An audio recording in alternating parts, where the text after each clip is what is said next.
Hi there, and welcome to this edition of Supervisor Spotlight. My name is Angie Carpenter. I'm Islip Town Supervisor here in the studios at Long Island MacArthur Airport, Long Island News Radio. And we are so fortunate today to have with us as a guest our New York State Senator, Phil Boyle. Phil, thank you so much for coming down to the studio today. Thank you, Angie. Thanks for having me. You are most welcome. So we're going to hear all about what it's like to be a member of the New York State Senate, in the majority, I might add, and we're very, very grateful for that and want to make sure it stays that way. But tell us a little bit about how you got involved. And Phil and I know each other a long, long time, and I know, but I want you to share how you got involved in government. Well, Angie, it started out, I grew up in East Islip, and I didn't have a political family. My father worked on the assembly line at Grumman, and my mother was a school nurse teacher. And we just talked about current events at the dinner table. I found a real passion for it. At that time, it was the Vietnam War that was going on, so Richard Nixon and Watergate and the whole thing. So I found it really interesting.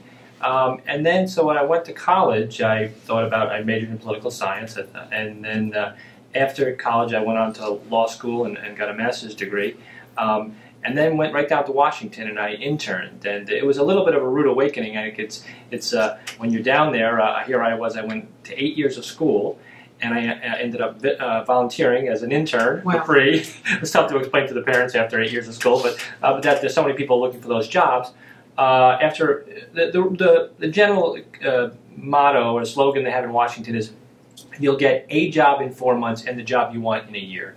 So that was just what happened with me. I interned for free for 4 months, and then I got a job as a legislative aide to a congressperson. This was the late Congressman Frank Horton from Rochester, New York. And I loved it. I really took to it and looking at legislative issues and how government works. I did that for 4 years, and then I came home, as you know, and I was a campaign manager for Rick Lazio, who was then a county legislator. In 1992. Exactly, your predecessor in the county legislature.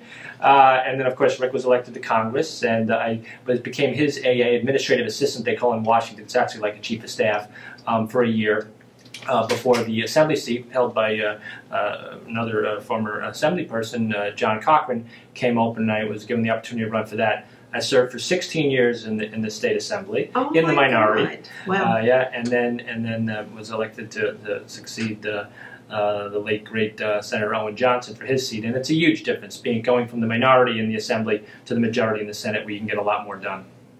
Well, it's really it brings back memories when you talk about the campaign with Rick Lazio. Initially, I guess it started out as a long shot. Here you ran. It was a team, ran against an 18-year incumbent, and I don't know what, the polls said at the time, but there were a couple of issues, and I don't ever remember seeing anybody work as hard as you. I was involved in the community at the time, ran a business in town, and was on the Vanderbilt Museum Board of Trustees, and, Rick was our legislator, and, I was always supportive, and lo and behold, he wins, and there was a vacancy on the legislature. And for years, people had said to me, "Oh, you ought to run for office," and I'm like, I'm really, too busy running my business. And but the vacancy was there, and my business was kind of being taken care of by my sons who were working there. So I thought, why not give it a shot? And the rest is history for me. But you, worked with Rick, went to the assembly. And now we're in the New York State Senate, and you said there's a difference, but give us an idea of the transition from one to the other and the biggest difference.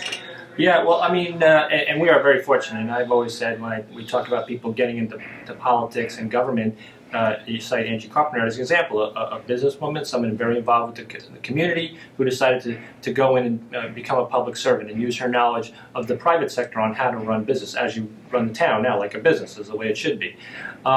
For me, the difference between the New York, being a minority member of the New York State Assembly and a majority member of the Senate, probably summed up in the fact going from 2 staff people to 18 staff people. Oh, wow. Yeah, and also a budget that's exponentially larger, but we have a lot more responsibilities. The assembly districts are about 130,000, and the Senate districts are about 310,000, so roughly 3 times the size, give or take. So, as a New York State Senator, you have a base of people that you represent that are almost what I and the town board represent in the town of Islip. We have 333,000 residents in the town of Islip. So the Senate district, you know, when you think about 18 staff people, it sounds like a lot, but it's not a lot. Right. When you've got that many people who have issues that feel that as an elected official, as a New York senator, that you could probably cure everything there is to, you know, whatever ill is in their life, that you're going to be able to make it better. Yep. And you really do try. And I know that our offices work very closely together. And anyone that gets into this, you know, who really has a passion for public service and really wants to make a difference and really wants to help people with their problems, the most frustrating one is when you can't, you know. And sometimes you have to punt it off to another, you know, level of government, whether it be the county, the state, the town, you know, the school district. There are issues that we can't, you know, do anything about that really are more in the school district. But people reach out to elected officials. And even though you're in Albany, you are so into the community. And I think because of that way, that philosophy of a government official that you are, people tend to reach out to you with their problems more. Yeah, they definitely do. And one of the problems we have, Angie, is actually people coming from other areas on Long Island and they heard about our office from somebody else and they call in. And we try and help any way we can. Obviously, the appropriate protocol would be to send them to their state senator or their state assembly person. But I am very fortunate, and I think the biggest part of becoming a state senator is really choosing excellent staff, as you know well on the town level. And we have the 18 people on my staff are roughly divided. I have 5 or 6 up in Albany, and the rest are down here on Long Island, taking care of constituent concerns, and we have it divided between healthcare. We have a registered nurse on staff doing that. We have a full-time staff person just doing Sandy victims still, almost 4 years later, helping out people that are victims of Sandy, housing, veterans issue, Department of Motor Vehicle, you name it, we handle it. And we also, as you all know, do a lot of events, a tremendous number of community events, more than I think any other Senate office in the state. We average about 55 community events a year. So that, folks, is more than one a week. That's right. And bigger events, too. Yes. I mean, coat drives, pet food drives, blood drives, you name it, we do it. We also do these things. It was interesting that I got the concept from the person I worked for first ago, Congressman Frank Horton from upstate New York, where he did one-on-one with your congressperson. I do one-on-one with your senator, and we go through 17 communities each year, so it's been 4 times, actually going to the libraries. Rather than them making people come to our district office in Bayshore, we'll go out to Holbrook or Bohemia or wherever, Brentwood, and meet people in their neighborhoods, at their library, at their fire department. Makes it a lot easier, and we usually have between 30 and 40 people come each time. Some of them talk about how they feel about a bill. I like this bill, they don't like the bill, or a problem they're having with government, a constituent service, seniors issues. And it's a really good way to make it easier for them and also for me to get a feel of what the constituents are thinking. Well, you've got, you know, a district that is geographically probably larger than the town. Yeah. You know, and you straddle 2 townships, Babylon and Islip. Fire Island is part of your, you know, Senate district. So we're talking about a huge expanse of geography. So to be able to get in there into the communities is key. And I think people sometimes are more comfortable. And I know for a fact that there are times I'm in the supermarket, it's 10 o'clock at night, you're finally catching up and doing food shopping, and someone will come up to you with an issue. Oh, I'm so glad I saw you, and I you know, have a problem. I didn't want to bother you at your office, you know. And here you are trying to remember what you need to buy. But I don't mind. And it really, they're more comfortable, you know, approaching you. So for you to have that, you know, opportunity for them in their communities, whether it's the library, the firehouse, or whatever venue you come up with, I think is huge. It's really, really great. Yeah, and Angie, I prefer to do the town hall one-on-one rather than the town hall, because as you know, sometimes you do a town hall meeting and you have 200 people in the room and 4 or 5 people monopolize with all the questions and stuff like that. And a lot of it gets repetitive. Exactly. With the one-on-one, if it's a certain issue, that's fine. Then people literally have talked to me for 5 or 10 minutes one-on-one about their issue. And you know what? Sometimes when you get that, people interrupt, and that's what I'm going to do now because we need to take a break. Okay. So we'll be right back with Senator Phil Boyle on Supervisor Spotlight.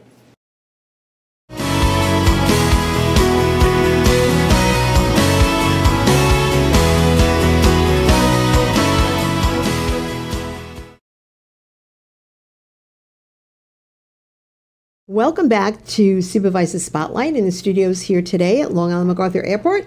I am with our New York State Senator Phil Boyle, whose Senate seatmate is Senator Tom Croce, and they represent the town of Islip together and really do a very fine job. You know, we were talking earlier, Phil, you made reference to some of the community events. You do 55 events a year, which is huge. But some of them are so impactful, really. And I know you, just a week or two ago, and I wasn't able to get there, the small business, Yes. you know, an opportunity, you know, for no cost for businesses to market, not only to the public, but to each other, Right. you know, to be supportive of one another. So talk about some of those kinds of things that you do in the community. Yeah, we have so many of them. I can tell you that Senator Croce and I just last week did a Golden Gathering, a seniors fair at the Suffolk Community College, and that was very well attended. As you mentioned, we also do one for business. We do several events for veterans. We're having a veterans fair coming up again with Senator Croce and Senator Venditto, and it's nice to have Senator Croce as a veteran himself has a lot of inroads into the veterans community. We do my offices. We've done it 4 times now, a free pancake breakfast for every veteran and their family from the entire Senate district. Oh, that's awesome. Yeah, we did it last month, and it was 300 people that we served. There are a lot of pancakes that we can that's serve. great. A few of the events we do are holdovers from my predecessor, Owen Johnson, the beach cleanup. And it always amazes me, it makes you feel really good about seeing how many people come out and volunteer their day to go clean up. We do it at Robert Moses at the end of the summer to clean up the beach. It was in September, we did it this year, and it was one of the last nice days we were going to have. And yet there were hundreds of people out there on the beach spending 5 hours out there cleaning the beaches. It was really nice. I know that was something that Senator Owen Johnson did for so many years, Right. and I was really glad that you picked up on it. But it just goes to reinforce the fact that there really are so many good people out there.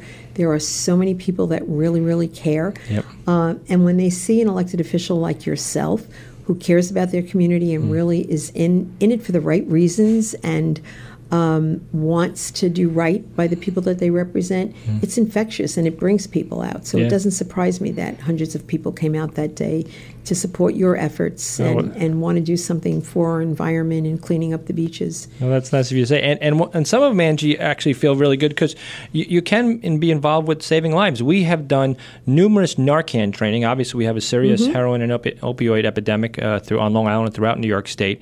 And so we've had numerous training. We have county officials who come and train people on how to use Narcan. God forbid they should be in a situation where a loved one or a neighbor needs to be revived from an overdose. And we just trained, the last one we had are over 1,000 people now in Narcan training. That is amazing. And we've had cases, and I've talked to probably 5 of them, of people that actually used it from our training, where they get a packet when they leave. One gentleman said he used it to save his son's life. And so really when you hear that, it makes you know that these things really do make a difference in someone's life. We, just the other day, the Public Safety Commissioner was telling me about an instance where one of our fire marshals was actually off duty and passed and saw someone slumped over the wheel. Wow. And fortunately had the Narcan kit Thank in his God. vehicle because he's a volunteer firefighter and was able to save a life. Amazing. You know, it really is amazing. But volunteerism is at your doorstep, is part of what you are and what you do. In addition to your public service as a New York State Senator, you are a volunteer firefighter, and that is incredible to me. That's really incredible. Yeah, I enjoy it. Next year will be my 20th year as a member of the Great River Fire Department. You know, it's a small community, but we're a spirited department, and it's nice because I actually joined it for 2 reasons. I was living in Great River at the time, and practically right across from the fire department. I always like to help people. Obviously, you and Angie, as you know, as a public servant, it's kind of in your blood, but also a little bit of adrenaline junkie, maybe. You know, Yeah. So anybody who becomes a volunteer firefighter or an ambulance worker. Certainly has a little bit of that, but it's a great way to help people and make good friends at the same time. But you know, it is such an incredible brotherhood and sisterhood because there are female firefighters. You know, I see it over the camaraderie that exists in the various departments across our town is huge, and it truly is a brother/sisterhood. They care about one another from department to department. When there are issues, they They come together. They so believe in what they do. I know when I was in the legislature, we were really exhibiting a tremendous shortage in volunteers, and I know it's picked up a little bit, but I was fortunate to get the support. I introduced a bill at the time, which still is in place. Anyone who volunteers for 5 years as a firefighter and or an ambulance, an EMT, gets free tuition at Suffolk Community College. And it has been expanded to 4-year colleges too, on Long Island. So it is really a huge opportunity to fill the ranks of our volunteer companies and yet give a benefit back to someone who may, be struggling to get the tuition together to go to school. Oh, without a doubt. I didn't realize that you were the sponsor of that. That's wonderful. I know. SERVS legislation it's called. Yeah, my colleagues, some of them on my department have used it, utilized it, and it has been a recruitment tool without a doubt. It's a selling point. Yeah. Well, we really appreciate all of the service that you give in the department, and to all of the firefighters out there who are watching. We certainly couldn't do it without them. We've got a number of actually exciting things happening for some of the departments across the town of Islip. I know the voters in the district of Bayshore just approved an expansion for the firehouse. The equipment now is different. It's bigger, it's longer, doesn't fit in the firehouse as it did before. The requirements that are passed down both from the state and the federal level for the kinds of equipment that are necessary, the kind of training that's necessary, requires a lot more on the part of the departments than it did before. Yeah. And even with the ambulance companies, I know Exchange of the Islips is going through a major expansion. They too, their ambulances don't fit in the firehouse. When they're called for an emergency, they have to get the medicine and put it in because they can't keep the medicine in the ambulance outside. Right. And, these are all things that you don't stop to think about. And with the opiate epidemic, the numbers of instances where these EMTs, these incredible dedicated members of the departments are called out has increased so much in the past. So there is a need out there. There are a lot of projects. Brentwood Legion Ambulance is another one that's going through the beginning processes of an expansion. They are probably the most active, ambulance company in the town and probably in the county. One in among the state. I know. Yeah. I saw a list recently, and Brent was among the thousands of calls each year. It's truly amazing. It's huge. Yeah. So, we as a town, are charged with the responsibility of being supportive of all of these efforts. They submit their budgets to the town. We approve them. In fact, as much as the need is there, it's presented a bit of a challenge for us in the town this year because, as you know, we have the budget cap that we have to adhere to unless we vote to set it aside for one particular year, which we may be doing this year. But the 3 projects that are on the books for these, ambulance companies and the fire department will trigger us into a position of piercing the cap. So, as I said, there are a lot of challenges, but again, we couldn't do it without that kind of dedication and commitment on the part of people that, are working, and sometimes they work in 2 jobs, and yet they still find the time to volunteer. Without a doubt, and as you mentioned with the tax cap, Angie, I know it's an important piece of legislation, but it has some problems, and you're just outlining an important one. I had 2 school districts, which I represent, which actually, because of the way it's written now, had a negative tax cap. So they actually had less money than they did the year before. Islip and Sayville, both of those school districts. And like you mentioned, with the municipalities like Islip, it's unfair for you to be judged on your tax cap based on something completely outside of your control. Exactly. Well, hopefully, I know we've talked about it at the Supervisors Association, and we are going to be coming up to Albany to talk to you guys to hopefully adjust it. And I support the cap. I think it's great. Absolutely. If it were 2%, 2% or lower, but this year our cap is 0.68%, so it really makes it tough. But we are going to take another little break, and we will be back in a few moments with Senator Boyle and Supervisor Spotlight.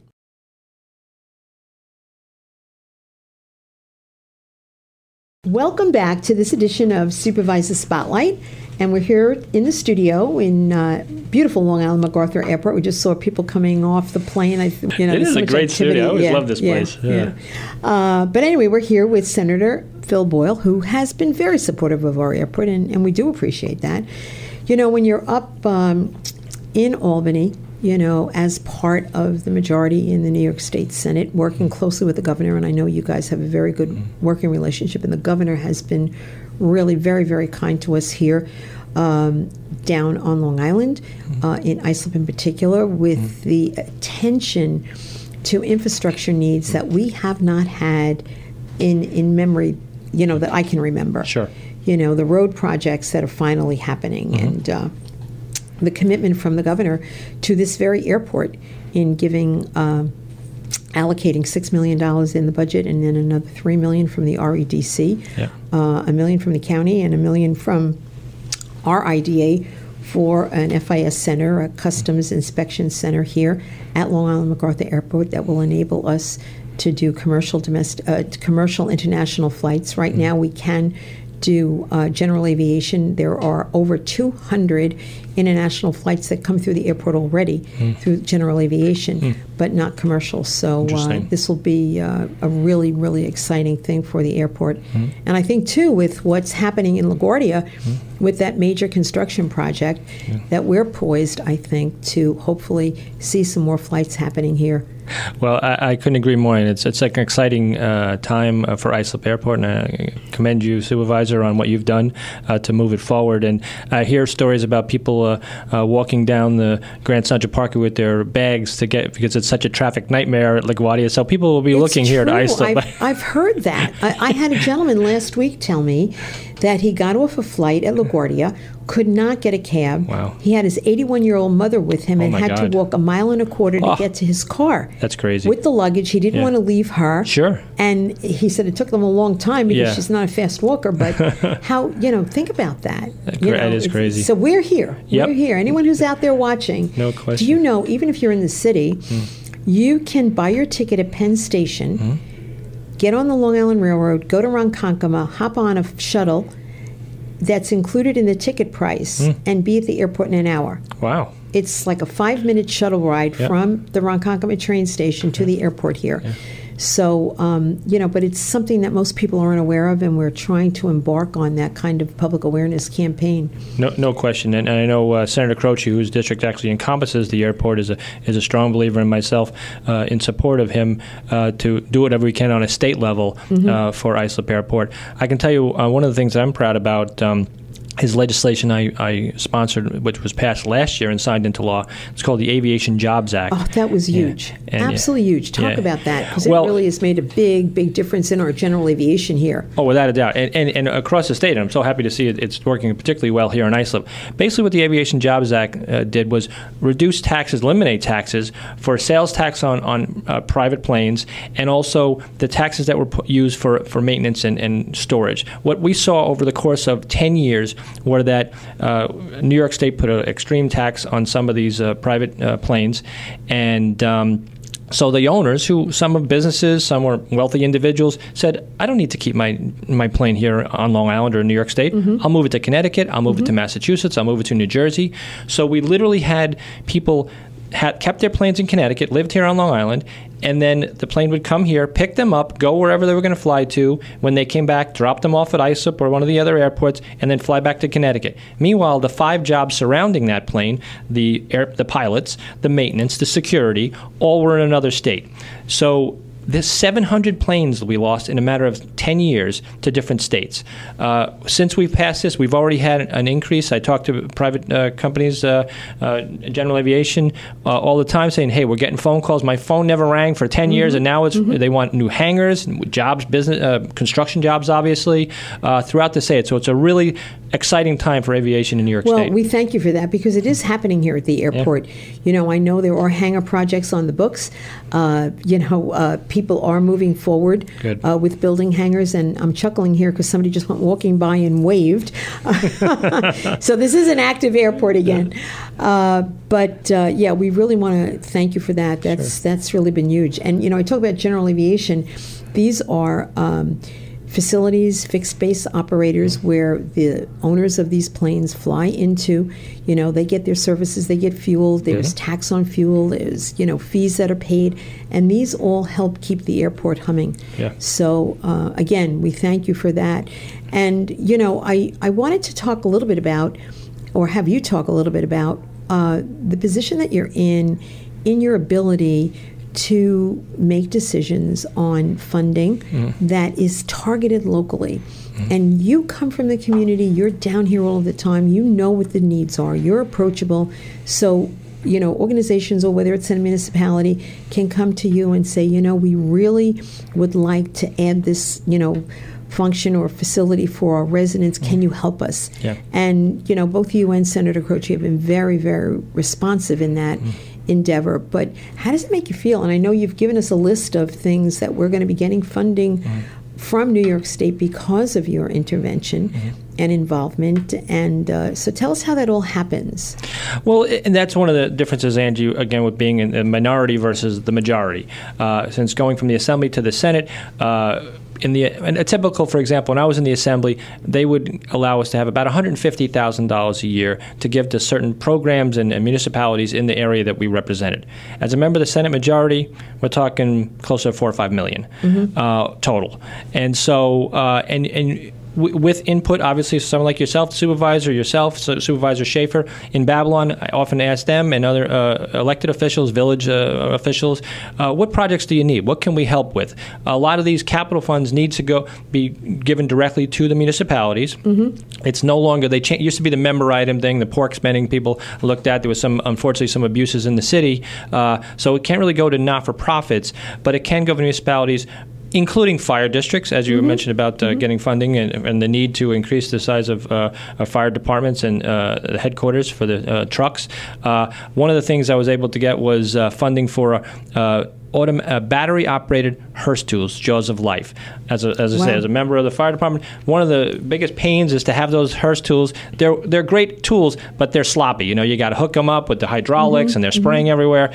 These are battery-operated ones. So some of the fire districts in the area I represent, I was able to get funding for them. So right now they can take the Jaws of Life out, and they are cutting 2 seconds after they get it out of the car. It literally could be a life-saving endeavor. So many different things. We get input from the local communities, but to fund projects and programs at a very substantial level. And two, I noticed that there is a lot more accountability, and that is something the taxpayers need to be aware of. And that's very, very important, because it's not a matter of, oh yeah, I like you, I'm going to give you money for this. There's a lot of, I's that are dotted and T's that are crossed, and documentation. And if you don't do what you're supposed to do, that money can be, clawed back. Without a doubt. And like you said, this is not really like the old days where some of would create a not-for-profit to do whatever, and you'd have no proof that anything actually occurred. This is, a lot of it's bricks and mortar. You have X number of dollars expended for a different project or a capital project, and at the end of it, it's either there or it's not there. So if something's missing. And you probably have people at the town who do a lot of this grant writing, and the paperwork is unbelievable. So there is a tremendous amount of accountability. But it's important, too, and we've just developed a process where, from the very beginning, we want to make sure there's an awareness of what we're asking for. Because sometimes people will be well-meaning, they'll approach you and say, oh, the town could use this. And then we find out that there's a match. Right. So you have to be willing to put up whatever that match is, and generally it's 30%. But we want to make sure that everybody knows this ahead of time, because we don't want you in a position of saying, yeah, we'll give you that grant, and then we're not able to really utilize it the way it was initially intended for. But I can't believe that we're almost out of time. I just want to thank you so much. Is there anything you want to add? We've got a few seconds left, but please, thank you so much for being here. Well, thank you, Angie. Thank you for allowing us, and I always look forward to meeting and talking with you, and thank you for your service as supervisor as well. Well, we'll have to bring you back, because we never even talked about the committees that you're on. So we will bring Senator Phil Boyle back to Supervisor Spotlight here at Long Island MacArthur Airport. Thank you so much for watching and listening.